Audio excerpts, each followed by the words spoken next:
Bonjour. Bonjour. Oui, on est là. Il fait chaud ici, hein, je pense. Et ça fait du bien, ça réchauffe un petit peu. Et ça marche bien le chauffage. Hein. Et c'est un plaisir pour moi et ma femme d'être là encore une fois parmi vous. Et c'est vrai qu'on vient une fois par mois. Et depuis le mois de juin de l'année dernière, et pour trouver la date pour venir en janvier, ça a été difficile parce qu'on était débordés tous les week-ends et on a dit voilà, fin janvier, on est là. Donc, on est là, ne vous inquiétez pas, et on sera encore là, mais c'est plus vite. Donc, je ne sais pas si c'est une bonne nouvelle ou une mauvaise nouvelle, mais bon, on va voir. Et en fait, on reviendra le 12 février. Et après, nous, avec ma famille, on prévoit un voyage, et ça va être fou, vous pouvez prier pour nous. Hein. Et on va aller en Argentine pendant 2 semaines pour aider ma mère et mes beaux-parents. Après, on part aux États-Unis, on fait visite des églises, donc on sera de retour fin mars. Okay? On peut prier pour ça, pour les voyages. Chaque fois qu'on fait des voyages comme ça, on fait beaucoup de kilomètres. Okay? Donc le Seigneur nous garde sur la route. Et, donc, pour ceux qui sont venus les derniers mois et ils sont écoutés qu'on a commencé avec moi une étude de la lettre de Paul aux Éphésiens. Okay? Et ces lettres-là, on est aujourd'hui dans le chapitre 2. Et on attaque le verset 14. On va voir jusqu'où on va y aller. Okay? Parce qu'en fait, il y a tellement de richesses dans la parole de Dieu que on va commencer et on va voir comment on va pouvoir avancer. Et seulement à titre d'introduction, et cette lettre de Paul aux Éphésiens, vous vous rappelez, c'était 7 mystères qui parlait Paul. 7 mystères qui étaient révélés parmi nous, c'est l'évangile. L'évangile, c'est quoi? C'est les bonnes nouvelles que Jésus-Christ est venu sur cette terre. Et c'est lui qui n'avait pas de péché, il s'est fait péché pour nous. Et il était mort sur la croix, il a ressuscité. Et grâce à cette œuvre à la croix, la résurrection de Christ, lui, il est notre chemin, la vérité et la vie.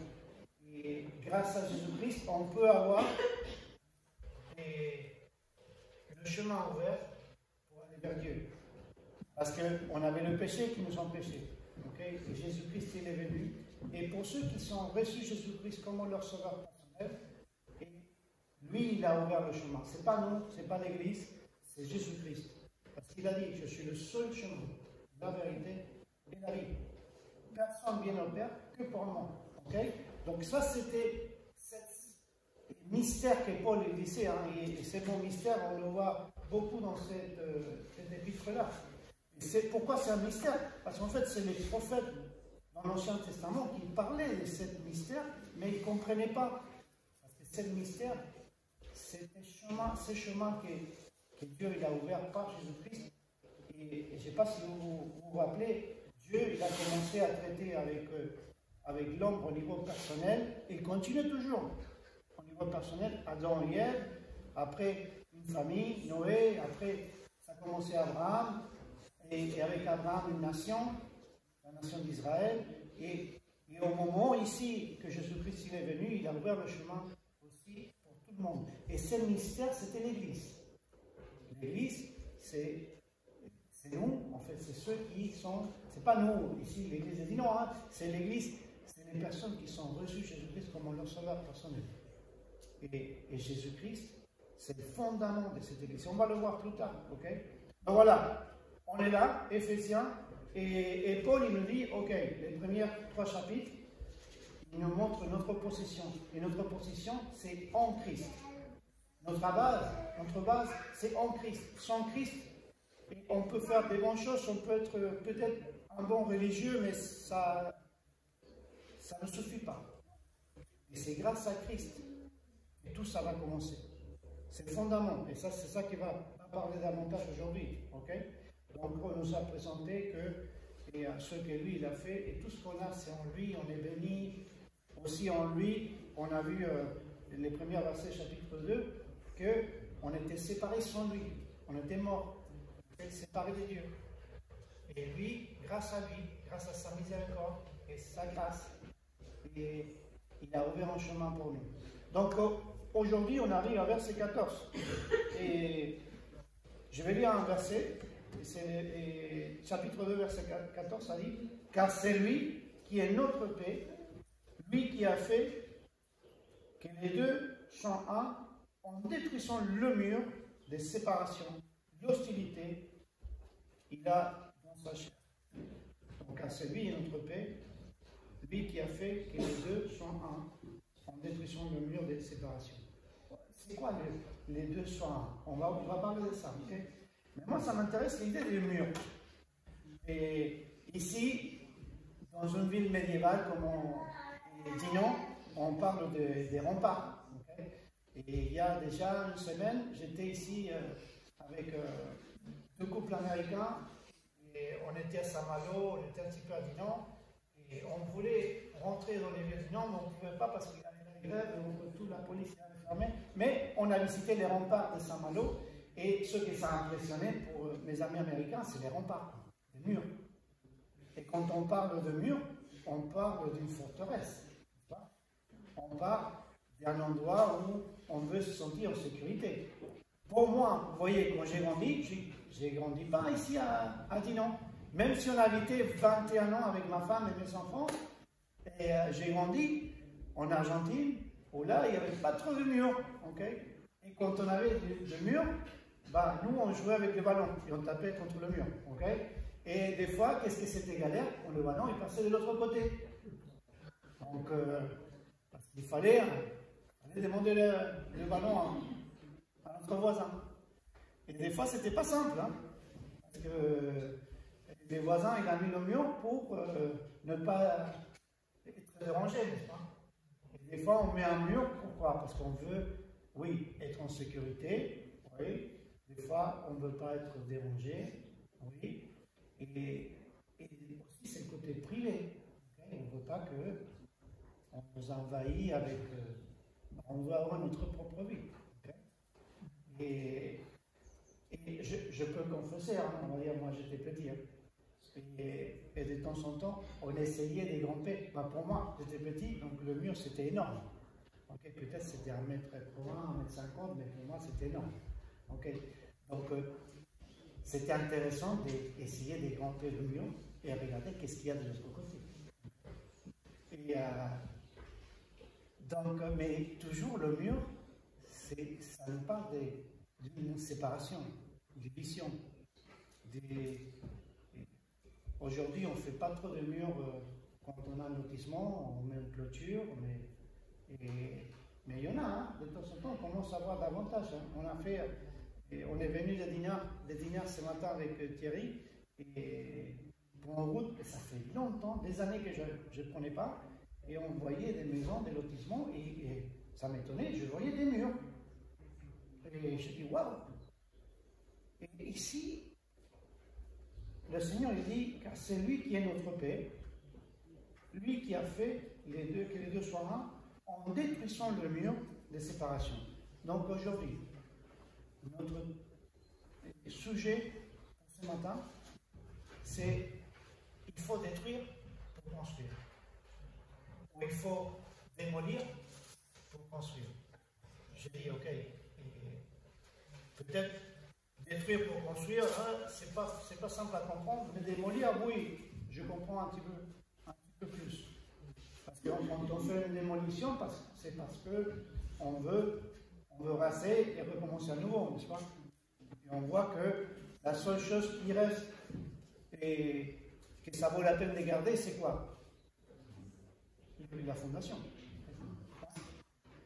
Et c'est fou de penser, et nous, avec David, on est en train de voir peut-être on était en train de voir pour un projet immobilier, pour acheter une maison, on est en location, et là, on est en Gironde, la région bordelaise, et là, les prix, c'est incroyable.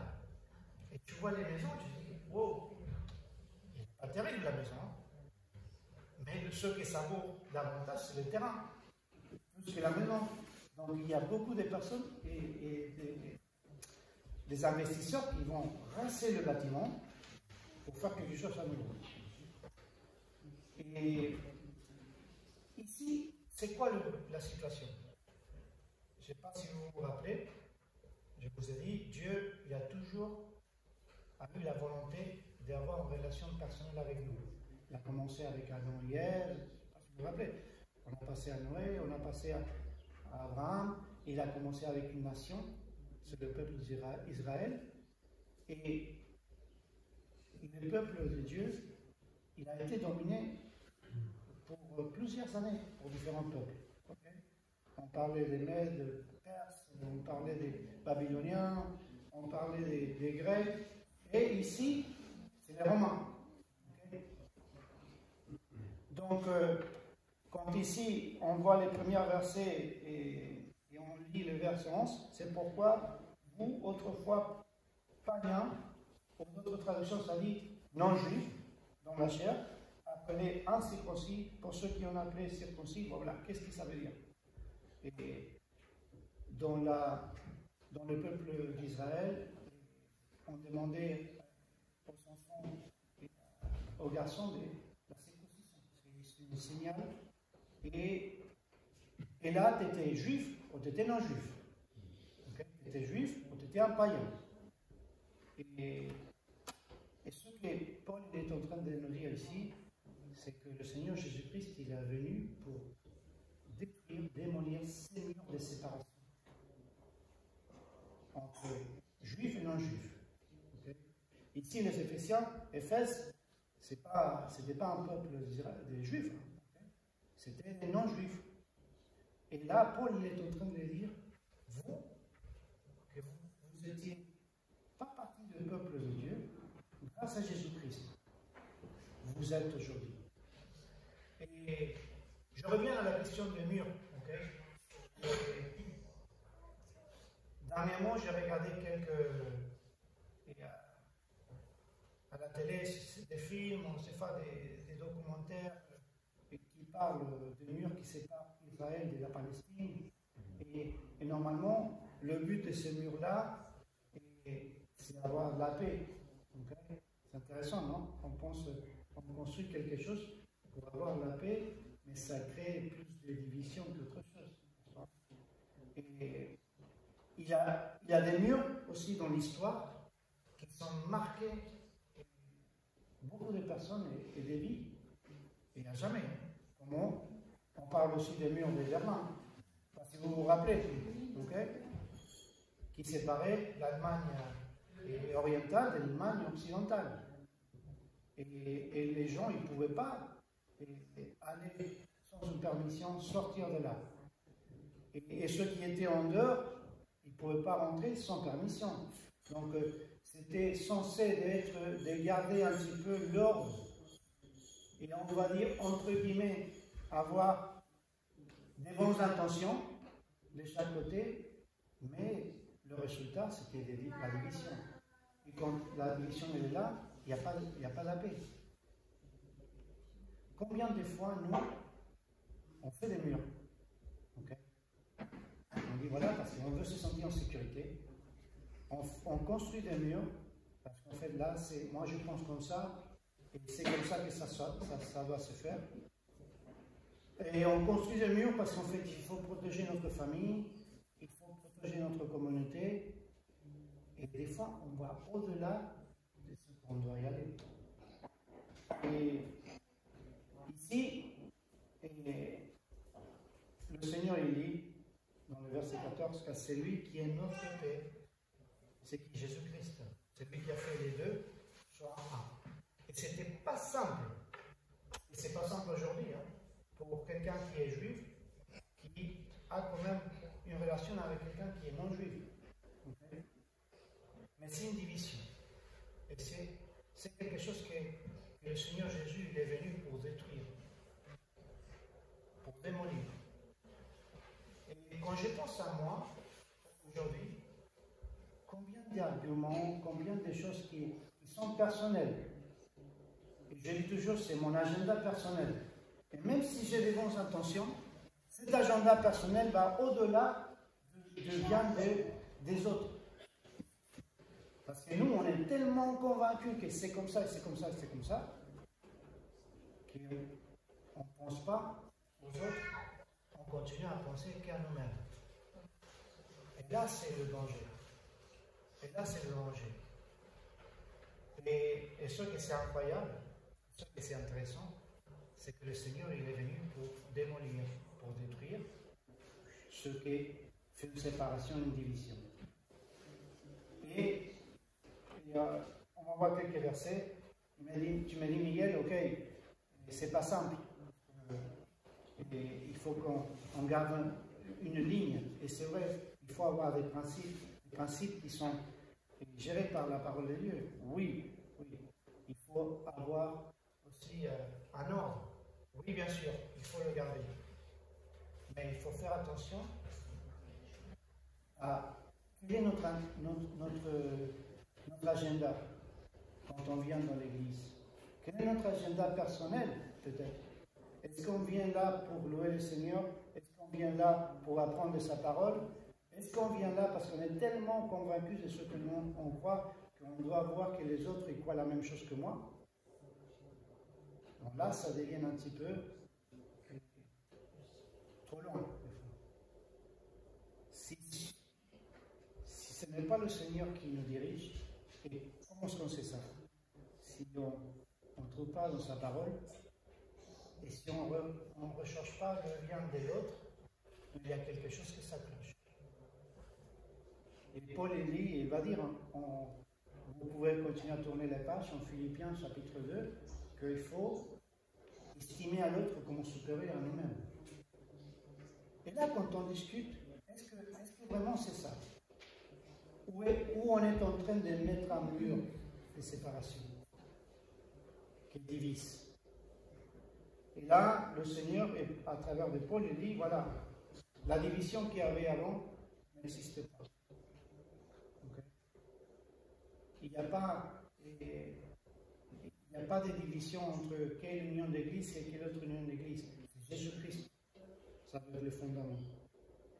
Et quand il faut démonter ou démolir certains murs, parce que certains murs, ce n'est pas seulement au niveau de l'église. Certains murs, on le fait même au niveau familial. Ah oui, moi j'ai mes raisons.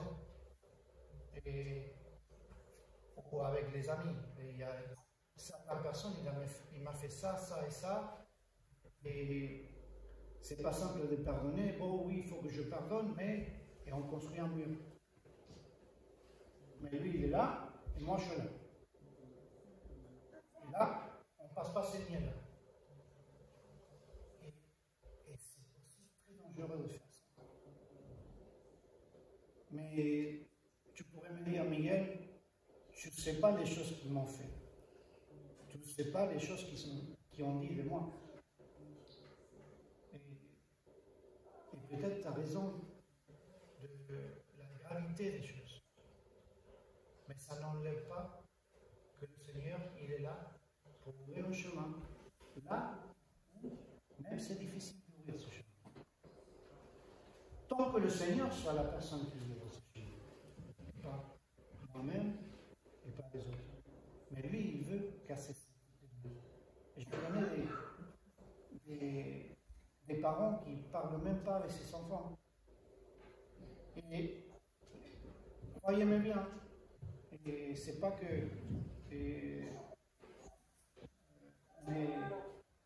qu'on doit être toujours d'accord, ok? Mais arriver à ces points-là, c'est difficile. Personnellement, nous, avec Debbie, avec ma femme, on a commencé à instaurer quelque chose, c'est personnel, ok? Et dans notre vie, dans notre façon d'agir, avec notre famille, mais aussi en dehors de notre famille, j'ai une phrase, ok? Et cette phrase, ça dit, je n'ai pas besoin d'avoir la raison. Je veux avoir une relation personnelle. C'est dur, hein? Pourquoi? C'est dur parce qu'en fait, quand on a une certaine quantité d'années, on a un vécu, on a une expérience, Et quand on a aussi la lumière de la parole de Dieu qui nous dit, voilà, Miguel, si tu fonces là tout droit, tu vas casser la figure contre le mur. Et tu vois qu'il y a le mur. Et tu es sûr parce que tu l'as vécu. Tu veux partager ça et tu as raison, le mur. Mais on est bloqué. On est complètement des fois bloqué. Et on veut avoir la raison en lieu d'avoir une relation personnelle. Et là c'est clé dans notre vie. Si on veut détruire le mur qui nous sépare, c'est pas nous qui va le détruire, parce que c'est pas l'idée de le détruire, c'est de construire. Mais avant de construire, il faut enlever les choses que personnellement on doit les enlever. Et je dis, Miguel, c'est pas simple. Ok, c'est vrai. Donc, première chose, et on ne va pas aller trop loin, hein, ne vous inquiétez pas, après, quand je retourne dans 10 jours, on continue. Hein. Première chose, il faut changer la façon de penser. Pourquoi? Regardez ce qu'il dit Paul. Et on regarde le prochain verset. En fait, le verset 11, ça dit, souvenez-vous. Ok, souvenez-vous. Donc là, on commence, il faut se rappeler. Souvenez-vous quoi? Première chose, qui vous étiez autrefois? Miguel, les erreurs que tu vois peut-être que certains de ta famille, ou tes amis, ou qui que ce soit, sont en train de faire, bah, rappelle-toi, peut-être tu les as fait aussi. Donc Paul est là, il commence à toucher là où ça fait mal. Il dit, souvenez-vous donc ceci, vous qui étiez autrefois, vous qui étiez. Donc il faut se rappeler, d'abord il faut penser à qui nous étions autrefois. Et qui nous étions autrefois? Sans Christ, on n'avait pas de direction. Sans Christ, je me rappelle, ma mère elle me disait, moi sans Christ, moi je fumais, je ne sais pas combien de cigarettes par jour, quoi. Parce que je ne pouvais pas. Sans Christ, et j'ai dit des choses que je ne sais pas les dire avant. Et c'était fou. Sans Christ. Et quand on regarde nous-mêmes, qui nous étions sans Christ, ça commence à nous faire réfléchir. Quand on pense aux autres. Et là, la barre qui est assez tellement haute, des fois qu'on met pour les autres, ça commence à descendre. Pourquoi? Rappelle-toi de toi, Miguel. De toi-même. Qui tu étais sans Christ? Et là, tu commences à laisser la tête. Ah, ok, je me rappelle. Et là, ça continue. Pas seulement qui vous étiez autrefois. Et en Éphésiens chapitre 5, verset 8, ça dit, autrefois, en effet, vous étiez ténèbres. Mais maintenant, vous êtes lumière dans le Seigneur. Vivez comme des enfants de lumière. Autrefois, en effet, vous étiez ténèbres. Okay? Donc, qu'est-ce que ça veut dire ça? Seulement vous savez qu'est-ce que ça veut dire. Les choses que vous avez vécues, vous avez fait avant que vous avez rencontré le Seigneur. Et donc voilà, il faut changer notre façon de penser. Ça commence comment? Vous voyez, ça ne commence pas. Qu'est-ce que je peux changer ou accepter de l'autre? Non, non, non, ça commence avec moi-même. Miguel, regarde comment toi tu étais avant. Qui t'étais? Deuxième chose, comment vous étiez? Verset 12. Vous étiez en ces temps-là sans Christ, privés des droits des cités en Israël, étrangers aux alliances de la promesse, sans espérance et sans Dieu dans le monde. Donc, comment on était?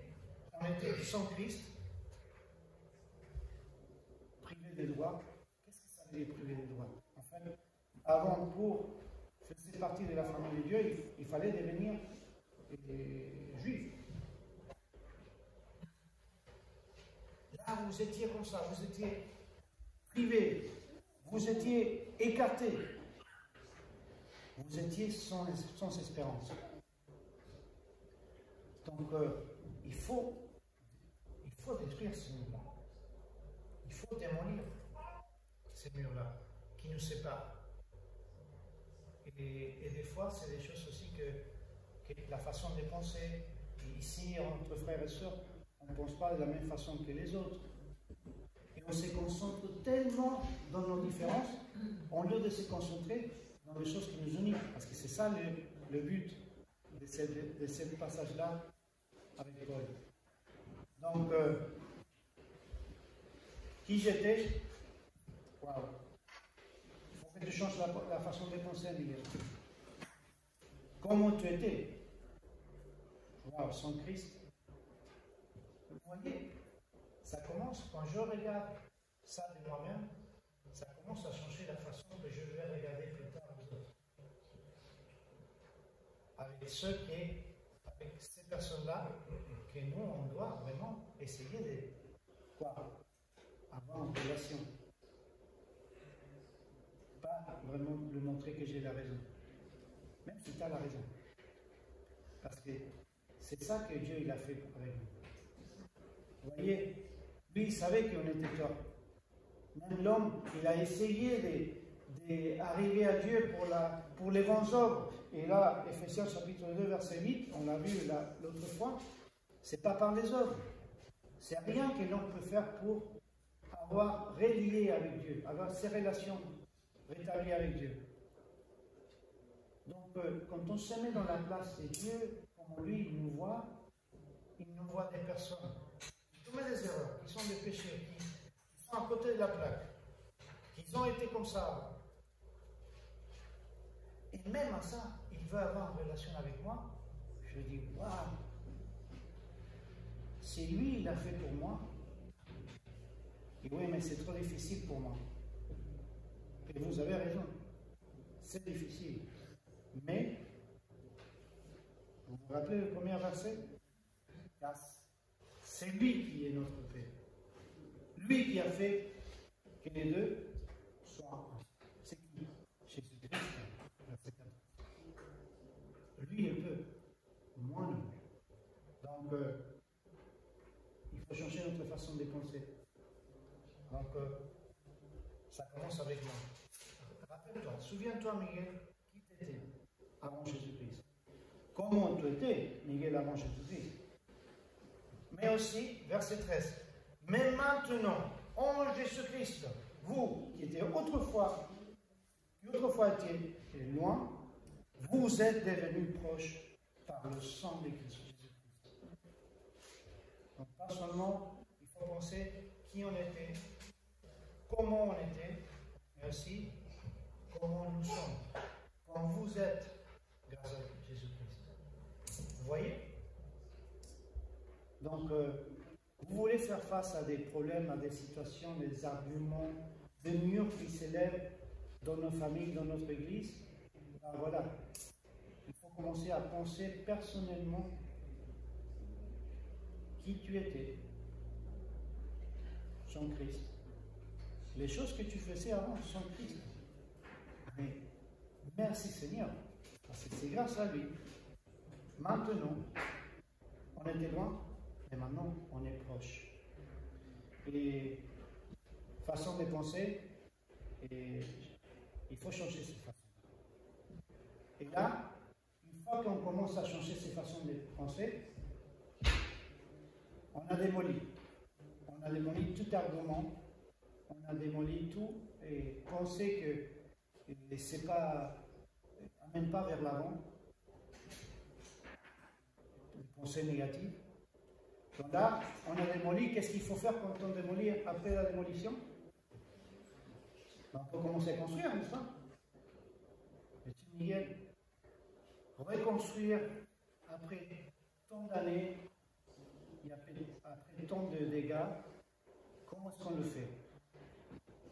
Ben maintenant, grâce à Jésus-Christ, vous êtes proches. Et maintenant, et Ephésiens chapitre 2, verset 20 et 22, ça dit, vous avez été construits sur la fondation constituée par les apôtres et prophètes, C'est qui? Jésus-Christ. Lui-même étant la pierre des langues. C'est en lui que toute construction bien couronnée s'élève pour être dans le Seigneur un sanctuaire saint. C'est en lui que vous aussi vous êtes construits ensemble pour être une habitation de Dieu dans l'Esprit. Donc, bonne nouvelle, quand on a Jésus-Christ dans notre vie comme notre Sauveur, on a les fondaments qui ne bougent pas.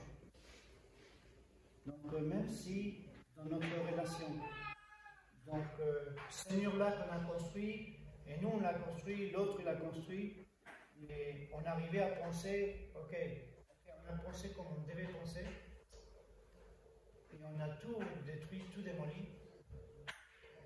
Donc là, on doit commencer à construire, c'est sur les bonnes bases. Et la bonne base, c'était toujours Jésus-Christ. Et merci Seigneur, parce que c'est lui le fondament. C'est lui la pierre angulaire. C'est lui le rocher qu'on a chanté aujourd'hui. Il ne bouge pas. Parce que nous, on bouge. Aujourd'hui, je pense ça, et demain, je pense autre chose. Mais merci Dieu pour Jésus-Christ et sa parole qui ne change pas. Donc, il faut démolir, détruire pour construire. Mais qu'est-ce qu'il faut démolir? Il faut démolir ce qu'il faut démolir qui nous empêche pour avancer, mais que nous-mêmes on a construit. Donc, le thème, ça va continuer et on va laisser là. Et le thème que Paul il va nous faire apprendre, c'est l'unité et la communion. Il dit, comment est-ce que je peux avoir une communion? Comment est-ce que je peux avoir rétabli une relation? D'abord, pense pas à qu'est-ce que l'autre doit changer, pense à toi-même qu'est-ce que tu dois changer. Et si tu n'as pas trop de choses à changer, parce qu'en fait, vraiment, c'est pas. Non, des fois, c'est pas ta faute. Même à ça, tu dois avoir la miséricorde et la grâce de Dieu qu'il a eu envers toi auparavant. Et quand tu te rappelles de ça, tu dis, ah ok, c'est lui, il a eu ses grâces avec moi, je peux avoir ses grâces avec moi.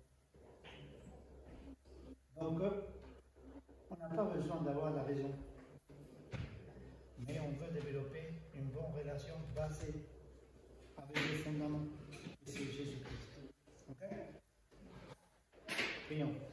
Seigneur, merci pour ton amour.